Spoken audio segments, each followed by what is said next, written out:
श्री सरस्वती मैया की जय, श्री कृष्णचंद्र भगवान की जय।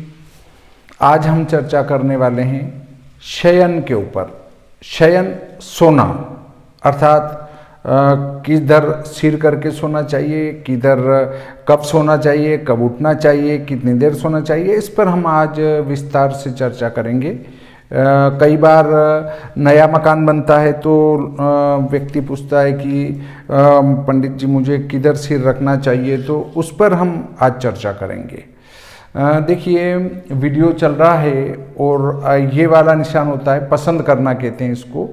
तो इस पर उंगली लगाएंगे तो आपका अलग से कोई खर्च नहीं आएगा, इसलिए वीडियो को पसंद अवश्य करें। इसको अंग्रेजी में लाइक कहते हैं। फिर भी यदि आपको गलत लगे तो ये वाला निशान है नापसंद का, इसको कहते हैं डिसलाइक, ये भी कर सकते हैं। और यहाँ एक तीर का निशान होता है, उसके ऊपर उंगली लगाएंगे तो एक चौकोर डिब्बा खुलेगा डबल लाइन वाला। इस पर उंगली लगा के इस पे लगाएंगे तो इस वीडियो की लिंक की कॉपी हो जाएगी। फिर आप जिसको भेजना चाहें, व्हाट्सएप है या फिर आप फेसबुक है, इन पर भेजना चाहें तो इससे भेज सकते हैं। उस लिंक को वहाँ जाके पेस्ट कर देंगे और यहाँ लिखा हुआ आता है लाल कलर में सब्सक्राइब, अंग्रेजी के अक्षर में, और उस पर उंगली लगाएंगे तो यहाँ घंटी का निशान खुलेगा। आल वाली घंटी पर फिर उंगली लगा देंगे तो जैसे ही मैं इधर से वीडियो डालूंगा आपको तत्काल सूचना प्राप्त हो जाएगी। देखिए, अब हम मूल विषय पर चर्चा करते हैं कि हमारे शास्त्र क्या कहते हैं। ज़्यादातर व्यक्ति ये कहते हैं कि ये जो है पंडितों ने अपने लिए शास्त्र लिखे हैं, पर आपने शास्त्र पढ़े ही नहीं तो पंडितों को बदनाम क्यों कर रहे हैं। देखिए, ब्राह्मणों के विरोध में गो ब्राह्मण गंगा, इनके विरोध में तो कलयुग में होना ही है। कहीं सुना था महात्माओं को जो है मार डाला गया, एक जगह ब्राह्मण को काट डाला गया, एक जगह ब्राह्मण बेचारा पूजा करा रहा था तो उसको किसी अधिकारी ने थप्पड़ जड़ दिया। ऐसे ही मेरा भी है। मेरी जन्मभूमि यहाँ नीमच से लगभग 30 किलोमीटर दूर है। वहाँ पर मेरा अपना एक मकान है। उसमें गांव के कुछ बड़े व्यक्ति मुझे मकान नहीं बनाने दे रहे, दरवाजा नहीं रखने दे रहे। बोले हम कहेंगे वैसा रखना पड़ेगा। गांव में कोई भी बड़ा दरवाजा रखे उसमें कोई दिक्कत नहीं है, परंतु मैं बड़ा दरवाजा नहीं रख सकता, मारपीट के लिए भी तैयार हैं। तो 2 से 3 वर्षों से मेरा वो उन लोगों ने वैसा ही रखवा रखा है। बांधना है तेरे को तो 5 फीट जगह छोड़ के बांध। अरे भाई, जब तुम लोगों ने अतिक्रमण कर रखा है वो नहीं दिख रहा है, पर मैं जो है 5 फीट जगह, मेरी जो कई वर्षों पुरानी जगह है उसमें मकान बना हुआ था, उसको गिरा के बांध रहे हैं, वो नहीं बांधने दे रहे हैं। आज ब्राह्मणों की हालत ये हो चुकी है। परंतु ब्राह्मणों को कुछ संतोष की जरूरत है। क्यों जरूरत है? कि शास्त्र ये कहता है कि ब्राह्मण को आजीविका देने से व्यक्ति तर जाता है, उसको 10 गुना पुण्य मिलता है। परंतु जो ब्राह्मण की आजीविका का हरण करता है या ब्राह्मण का कोई नुकसान करता है तो उसको उसका 10 गुना पाप अवश्य मिलता है और वो सजा भुगतता ही भुगतता है। यदि आपने ब्राह्मण ईमानदारी से कार्य कर रहा है और उसके जाके आपने टांग फंसाई है तो ईश्वर निश्चित ही आपको उसका फल देगा ही देगा। इसलिए ब्राह्मणों को भी संतोष करके बैठ जाना चाहिए। अब देखिए, मैं भी अपना मकान 3 साल से छोड़कर बैठा हूं कि वाह भाई मत बनाने दो, अब क्या करें। ऐसी स्थिति आती है। देखिए, शयन पर चर्चा करते हैं हम। सदा पूर्व या दक्षिण की तरफ सिर करके सोना चाहिए। उत्तर या पश्चिम की तरफ सिर करके सोने से आयु क्षीण होती है तथा शरीर में रोग उत्पन्न होते हैं।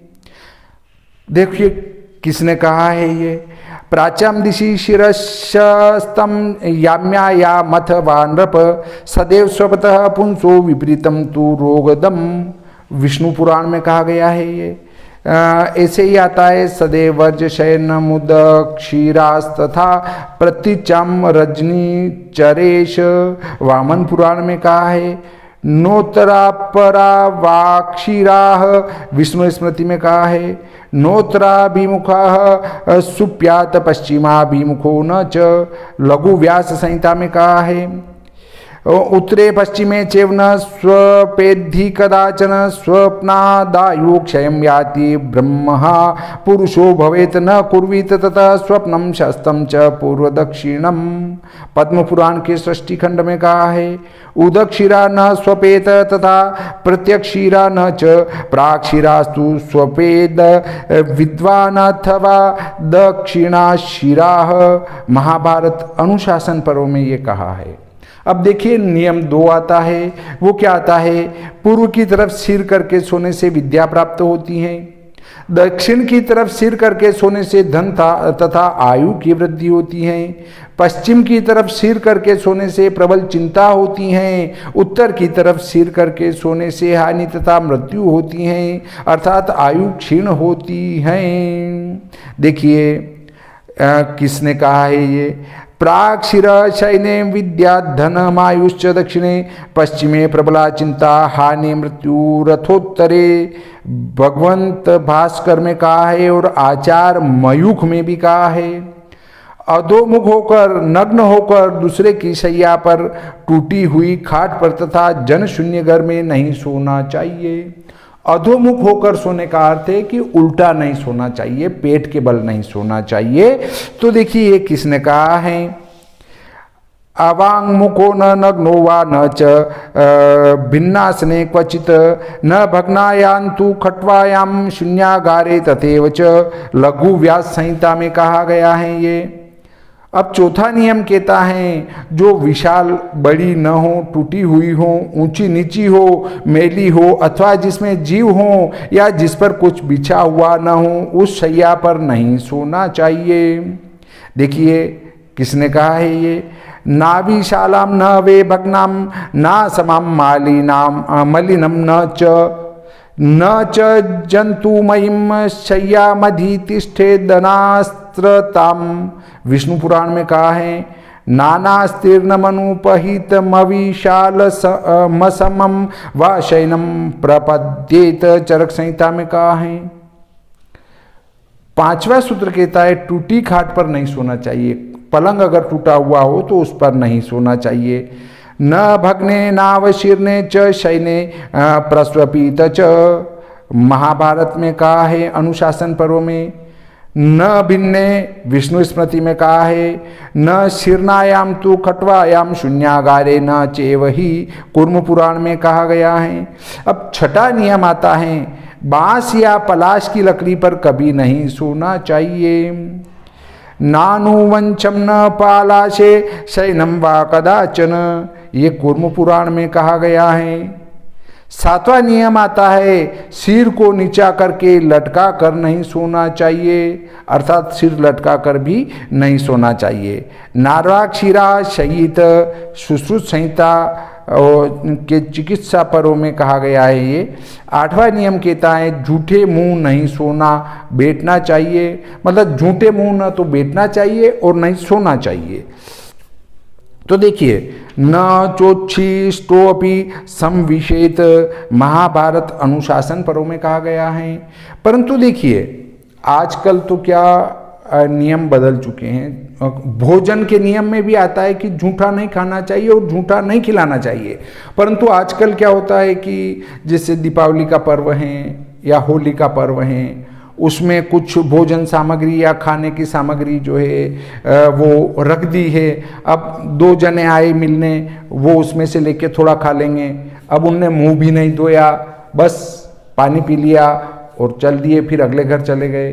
अब अगले 2 जने आए तो उसमें से जिनने खाया था उसी में 2 जने और लेके उसमें से खा रहे हैं। फिर वो पानी पिया, चले गए, फिर उनका भी झूठा मुंह। फिर 2 अगले आए, वो भी उसमें से लेके खा रहे हैं। तो देखिए, खिलाने वाले का और खाने वाले का भी धर्म नष्ट होता है। ना तो झूठा खिलाना चाहिए, ना झूठा खाना चाहिए, और झूठे मुंह नहीं रहना चाहिए, ये हमारा शास्त्र कहता है। परंतु हमने खाया और बिना मुंह धोए ही चल दिए। इसलिए अगर कुछ खाना है तो भाई साहब आप हमको, या भाभी जी आप हमको एक प्लेट में ला दीजिए, हम उतना ही लेंगे जितना खा सकते हैं। परंतु आजकल मेंटेलिटी बदल चुकी है। अगर जो लाए वो सब खा गए, झूठा नहीं छोड़ा, तो क्या हो जाता है कि ये भुक्कड़ है, पढ़ा लिखा नहीं है, गांवड़े का है, या अनपढ़ कह सकते हैं जिसको, वो मस्तिष्क में भावना उत्पन्न हो जाती है। परंतु झूठा छोड़ने से कोई पढ़ा लिखा विद्वान नहीं होता है, जिसको अंग्रेजी में कह सकते हैं एजुकेटेड नहीं हो सकता है। अन्न को हम देव कहते हैं, परंतु आज जब पाश्चात्य संस्कृति हमारे यहां हावी हो रही है तो उसी अन्न देव को झूठा छोड़ना स्मार्टनेस कह सकते हैं, जिसको पढ़ा लिखा कह सकते हैं, जो कि गलत है। देखिए, आपने आधी रोटी झूठी छोड़ी उदाहरण के लिए, और ऐसे घर में 10 सदस्य हैं तो 5 रोटी आप सुबह की झूठी छोड़ेंगे और 5 रोटी शाम की झूठी छोड़ेंगे, जो कि 10 रोटी बनती है। अब आप कहेंगे कि हमारे घर का अनाज है, बिल्कुल आपके घर का अनाज है। हमारा शास्त्र हमें अच्छा ज्ञान देता था और आज भी देता है, परंतु हम पाश्चात्य शिक्षा के कारण झूठा छोड़ना चालू कर दिए। परंतु जब हम यही विदेशों में जाते हैं, जो अच्छे जो उन्नत देश हैं, जिनको कह सकते हैं विकसित देश हैं, तो वहां पर होटलों में भी झूठा नहीं छोड़ने दिया जाता है। परंतु हम भारत वाले उनकी नकल करने में झूठा छोड़ने लग गए, हमारे घर का अनाज है। परंतु देखिए, 1 मिनट के लिए सोचिए कि आपने 5 रोटी सुबह की, 5 रोटी शाम की झूठी वो फेंक दी। 10 रोटी रोज की आपने झूठी फेंकी तो महीने की 300 होगी, और 1 वर्ष की 3600 रोटी होगी। 3600 रोटी का कितना अनाज होगा वो आपने फेंक डाला। मान लो आपके पास अनाज है, परंतु वही अनाज आपने फेंका नहीं और वो आधी आधी रोटी भी आपने खाई और व्यर्थ नहीं जाने दी, तो वो आपके 3600 रोटी का अनाज आपके घर का बचेगा, और वो 3600 रोटी का जो अनाज है वो किसी दूसरे के काम आएगा। कैसे काम आएगा? मान लो आप दान धर्म नहीं करते, कोई बात नहीं, अच्छी बात है, आप पाश्चात्य संस्कृति वाले हैं, दान धर्म में विश्वास नहीं करते, मत करो। परंतु वो 3600 रोटी का जो अनाज है वो आपने नहीं खाया, परंतु आपके पास ज़्यादा होने से आपने बेच दिया, तो वो कोई और जो जिसको आवश्यकता है उस प्राणी को वो भोजन काम में आएगा। लीजिए अगला नंबर लेते हैं। 9वां सूत्र क्या कहता है? नग्न होकर नहीं सोना चाहिए। स्वप्तव्यम नेव नग्नेन, महाभारत अनुशासन पर्व में कहा है। न च नग्न शयितेह, मनुस्मृति में भी कहा है। जो लोग मनुस्मृति को जलाते हैं उनने कहा है कि भाइयों बिस्तर पे नंगे होके मत सो। अब उसने क्या गलत कह दिया? अभी तक जितने भी सूत्र मैं बता चुका हूं पीछे के वीडियो में भी, उनमें मनुस्मृति ने कोई गलत बात नहीं करी है, फिर भी हम उसको जला रहे हैं, क्योंकि किसी की आत्मा को कष्ट पहुंचाना है आपको, इसलिए जलाना है मनुस्मृति। देखिए अगली बात पर आते हैं। न नग्न, विष्णु स्मृति में कहा है। न कदाचित रात्रो नग्न स्वपेत, गौतम धर्म सूत्र में कहा है। नग्न शयनम सर्वदा परिवर्जित, नारद पुराण में कहा है। न स्नायान्न स्वपेन्नग्नो न चेवोपस्पृशेद बुधः, विष्णु पुराण में कहा है। न च स्नायीत वे नग्नो न शयीत कदाचन, वामन पुराण में कहा है। नग्न स्नानम न कुर्वीत न शयीत व्रजेत वा, स्कंद पुराण में कहा है। देखिए अब अगला सूत्र लेते हैं हम। सुने घर में अकेला नहीं सोना चाहिए, देव मंदिर और शमशान में भी नहीं सोना चाहिए। देखिए नेक सुप्या शून्य गे है, मनुस्मृति में कहा है। देखिए मनुस्मृति बहुत अच्छी बात करती है, वो लोगों को धर्म पर लाने की बात करती है मनुस्मृति। इसलिए लोग कहते हैं इसको जलाई डालो ताकि लोग इससे नफरत करने लग जाए, क्योंकि अगर मनुस्मृति को लोग पढ़ेंगे तो वे सभी अच्छे अच्छे कार्यों में प्रवृत्त होंगे, और जब अच्छे कार्यों में प्रवृत्त होंगे तो हमारी पाश्चात्य संस्कृति कैसे हावी हो पाएगी। देखिए नेका सुप्या शून्य गे है, कुर्म पुराण में कहा है। नेव स्वप्या शून्य गे है, पद्म पुराण में कहा है। नेका सुप्या त्वक्षी शून्य, स्कंद पुराण में कहा है। ब्रह्म धर्म पुराण में भी कहा है। न शमशान शून्यालय देवतायतनेषु, विष्णु स्मृति में कहा है। न देवायतने स्वपेत, कूर्म पुराण में कहा है। पद्म पुराण के स्वर्ग खंड में कहा है। देखिए अगला नंबर लेते हैं 10 के बाद 11वां सूत्र कहता है कि अंधेरे में नहीं सोना चाहिए, अंधेरे में नहीं सोना चाहिए। नांधकारे च शयनम भोजनम नैव कार्येत, अर्थात अंधेरे में भोजन भी नहीं करना चाहिए और सोना भी नहीं चाहिए, ये कहता है पद्म पुराण का सृष्टि खंड। तो देखिए हमारे शास्त्र ने क्या गलत कहा है। यदि अंधेरे में सोए हैं और कोई कीट आके अगर आपको काट लेता है तो वो पता ही नहीं चलेगा कौन सा कीट काट गया है। ऐसे ही अंधेरे में भोजन करेंगे और भोजन में कुछ गिर जाता है कीड़ा, तो फिर आपको पता ही नहीं चलेगा, आप कीड़ा खा जाएंगे और आपके वो कोई एलर्जी हो सकती है उस कीड़े से। इसलिए बहुत ही अच्छा हमारे शास्त्र में कहा गया है, परंतु शास्त्र पढ़ता कौन है। भीगे पैर नहीं सोना चाहिए, सूखे पैर सोने से लक्ष्मी प्राप्त होती हैं। देखिए नार्द्रपादस्तु संविशेत, मनुस्मृति ने कहा है कि भाई गीले पैर मत सो बिस्तर पे, क्योंकि गीले पैर सोएंगे तो बिस्तर गीला होगा। ऐसे रोज गीले पैर से सोते जाएंगे तो बिस्तर गीला होते होते वो उस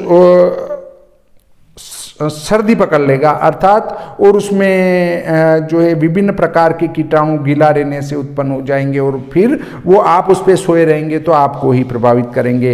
इसलिए मनुस्मृति ने बहुत अच्छी बात कही है, इसीलिए लोग उसको जलाते हैं। अत्रि स्मृति में भी यही कहा है, महाभारत के अनुशासन पर्वों में भी यही कहा गया है। नार्द्रपाद स्वप्यात, विष्णु स्मृति में कहा है। शयनम चाद्रपादेन नैव कार्येत, पद्म पुराण षष्ठी खंड में कहा है। नार्द्रपाद स्वपेन्निषि, महाभारत शांति पर्व में कहा है। संविशेन नार्द्र चरणः, स्कंद पुराण में कहा है। अनार्द्रपाद शयने दीर्घम श्रियमवाप्नुयात, अत्रि स्मृति में कहा गया है। अब देखिए 13वां सूत्र क्या कहता है।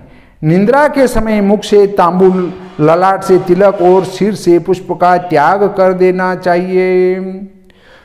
निंद्रा के समय से मुख से तांबुल, मुंह में अगर पान सुपारी वगैरह कुछ खा रखा है तो वो जो है आपको थूक देना चाहिए, कुल्ला करके सोना चाहिए, क्योंकि मुंह में ही भरा रहेगा तो मुंह में कीड़े उत्पन्न हो जाएंगे। विभिन्न कृमि, छोटे छोटे बड़े बड़े कीड़े उत्पन्न नहीं होंगे, छोटे छोटे कृमि उत्पन्न हो जाएंगे और मुंह में हमारे दांत को खराब करेंगे और हमारा गला भी खराब होगा, सांस अच्छी तरह से नहीं ले पाएंगे।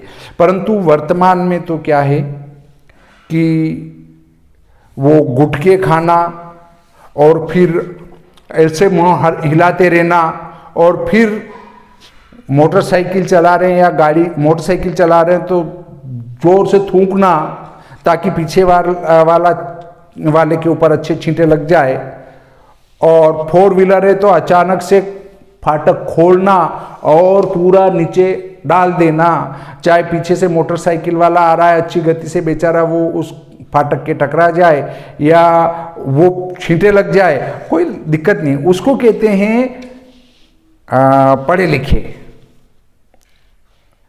मतलब अपने आप को वो मुंह में भरे रखना, उसको कहते हैं नहीं, अच्छा विद्वान है, अच्छा है, जबकि मुख शुद्धि होना आवश्यक है। जब आपका मुंह ही शुद्ध नहीं है, मुंह में ही दुर्गंध बास आ रही है, तो फिर उस मुंह से ईश्वर का नाम लेंगे तो वो ईश्वर उस दुर्गंध से कैसे प्रसन्न होगा? ईश्वर दुर्गंध से प्रसन्न हो ही नहीं सकता है। देखिए, तमाकू गौ माता के रक्त से उत्पन्न हुई है।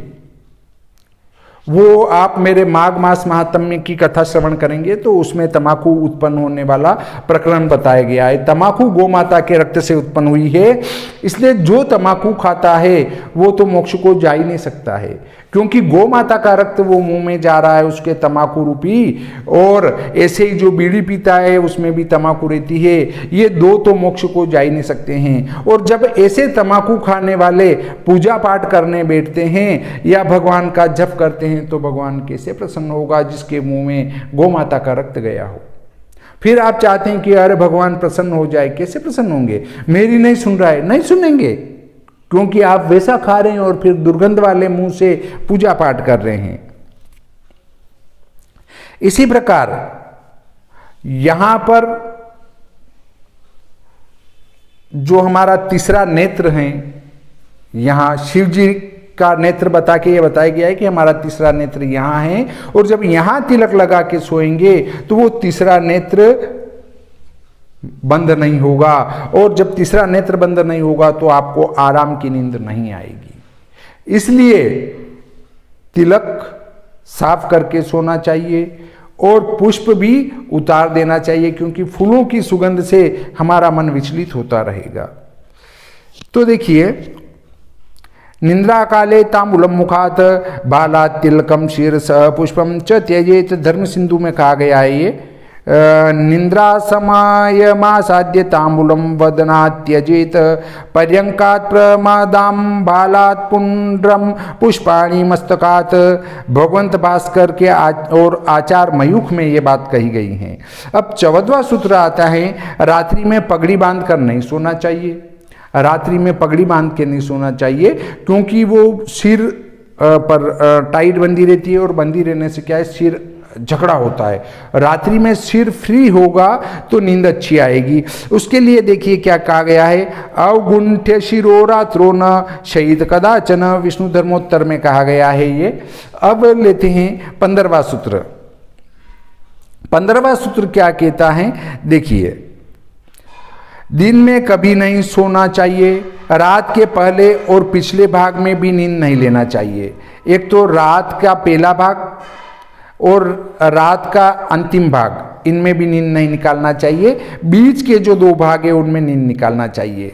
अर्थात 12 घंटे की रात्रि है तो 3 घंटे पहले नहीं सोना और 3 घंटे पहले उठना, बीच के 6 घंटे सोना चाहिए। रात के प्रथम और चतुर्थ पहर को छोड़कर दूसरे और तीसरे पहर में सोना उत्तम होता है। देखिए, इसमें कहा गया है, न दिवा प्रस्वपेज्जातु न पूर्वा पर रात्रिषु। महाभारत अनुशासन पर्व में कहा है, दिवा स्वापम च वर्जेत। नारद पुराण में कहा है, तस्मान्न जाग्रयाद रात्रो दिवा स्वप्नम च वर्जेत। सुश्रुत संहिता में कहा गया है, हित्वा प्राक पश्चिमो यामो निशि स्वापो वरो मतः। शुक्र नीति में कहा गया है। देखो, सुश्रुत संहिता क्या कहता है वो भी बताता हूं। सर्वर्तुषु दिवा स्वाप प्रतिषिद्धो अन्यत्र ग्रीष्मात्। प्रतिषिद्धेष्वपि तु बाल वृद्ध स्त्री शीत क्षत क्षीण मध्य नित्य या न वाहनाध्वकर्म परिश्रांता नाम भुक्तवतां मेदः। स्वेदक फर सरक्त क्षीणा नाम जीर्णीनां च मुहूर्तम दिवा स्वप्न प्रतिषिद्धं रात्रावपि जागृतवतां। जागृत कालादर्धमिष्यते दिवा स्वप्नम। सभी ऋतुओं में दिन में सोना निषिद्ध है, परंतु ग्रीष्म ऋतु में दिन में सोना निषिद्ध नहीं है। इसके सिवाय बालक, वृद्ध, स्त्री सेवन से कृश, क्षतरोगी, क्षीण, मद्यप, यान, वाहन, यात्रा अथवा परिश्रम करने से थके हुए, भोजन न करने वाले, मेद, स्वेद, कफ, रस, रक्त से क्षीण हुए और अजीर्ण रोगी मुहूर्त भर 48 मिनट के लिए दिन में सो सकते हैं। जिन्होंने रात में जागरण किया है वे भी रात्रि जागरण के कारण आधे समय तक दिन में सो सकते हैं। रात में अगर 4 घंटे जगे हैं तो 2 घंटे दिन में सो सकते हैं। लीजिए 16वां सूत्र क्या कहता है। दिन में और दोनों संध्याओं के समय जो नींद लेता है वह रोगी और दरिद्र होता है। दिवसे संध्यायोर निंद्राम स्त्री संभोगम करोति यह सप्तजन्म भवेद रोगी दरिद्र सप्तजन्मसु ब्रह्मवैवर्त पुराण में कहा है। 17वां श्लोक क्या कहता है। जिसके सोते सोते सूर्योदय अथवा सूर्यास्त हो जाए वह महान पाप का भागी होता है और बिना प्रायश्चित कृच्छ्र व्रत के शुद्ध नहीं होता। अब कृच्छ्र व्रत क्या है। ये चांद्रायण व्रत का एक भाग है। अब देखिए सूत्र क्या कहता है। सूर्यण ह्य भिन्निर्मुक्त शयानोभ्युदितश्च यः प्रायश्चित्तम कुर्वाणो युक्त स्यान् महत्तेन सा। अब 18वां सूत्र देखते हैं। 18वां सूत्र क्या कहता है। जो मनुष्य रुग्णावस्था को छोड़कर सूर्योदय अथवा सूर्यास्त के समय सोता है वह प्रायश्चित का भागी होता है। अगर आप बीमार नहीं हैं तो सूर्योदय और सूर्यास्त के समय सोते हैं तो आप प्रायश्चित के भागी हो जाते हैं। सूर्येणाभ्युदितो यश्चैत्यक्त सूर्येण वा स्वप्न अन्यत्रातुरव भावातु प्रायश्चित्तो भवे नरः। 19वां सूत्र क्या कहता है। दिन में और सूर्योदय के बाद सोना आयु को क्षीण करने वाला है। प्रातः काल और रात्रि के आरंभ में भी नहीं सोना चाहिए। 19वां सूत्र है ये। अन्नायुष्यम दिवा स्वप्नम तथाभ्युदित शायिता प्रगे निशामाशु तथा नेवोच्छिष्टा स्वपंती वे। महाभारत के अनुशासन पर्व में कहा गया है। 20वां सूत्र कहता है स्वस्थ मनुष्य को आयु की रक्षा के लिए ब्रह्म मुहूर्त में उठना चाहिए। स्वस्थ अगर आप हैं तो आयु बढ़ाने के लिए, आयु की रक्षा के लिए ब्रह्म मुहूर्त में उठ जाना चाहिए। देखिए कौन कहता है। ब्राह्मे मुहूर्ते उत्तिष्ठ स्वस्थो रक्षार्थ मायुष। अष्टांग हृदय में कहा है। ब्राह्मे मुहूर्ते चोत्थाय तत्सर्वं सम्यगाचरेत। देवी भागवत में कहा है। ब्राह्मे मुहूर्ते चोत्थाय चिंतयेत भीत महात्मनः। व्यास स्मृति में कहा है। ब्राह्मे मुहूर्ते उत्थाय धर्मार्थ वनु चिंतयेत। लघु व्यास संहिता में कहा है। ब्राह्मे मुहूर्ते बुद्ध्येत धर्मार्थो चानु चिंतयेत। मनुस्मृति में कहा गया है। ब्राह्मे मुहूर्ते चोत्थाय मनसा मतिमानृप प्रबुद्ध चिंतये धर्ममर्थम चाप्य विरोधिनम। विष्णु पुराण में ये बात कही गई है। अब लीजिए 21वां सूत्र लेते हैं। किसी सोए हुए मनुष्य को एकाएक नहीं जगाना चाहिए। सोए हुए मनुष्य को एकाएक नहीं जगाना चाहिए। उसके विषय में क्या कहा है देखिए सूत्र। सुप्तम न प्रबोधियेत। विष्णु स्मृति में कहा है।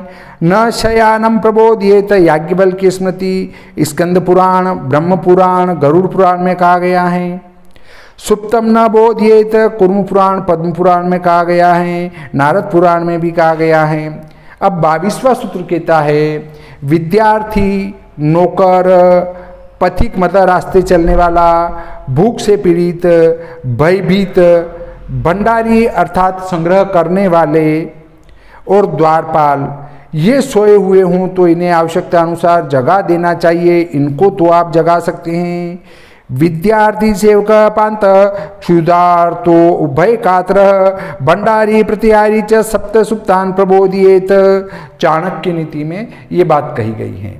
इस प्रकार आज का ये प्रकरण यहीं समाप्त करते हैं और आगे जो हम चर्चा करेंगे अगले वीडियो में वो मलमूत्र त्याग पर चर्चा करेंगे, अर्थात किस प्रकार इनका हमारे शास्त्रों में विवरण दिया गया है उस पर चर्चा करेंगे। इस प्रकार आज का प्रकरण यहीं समाप्त करते हैं। श्री सरस्वती मैया की जय, श्री कृष्णचंद्र भगवान की जय।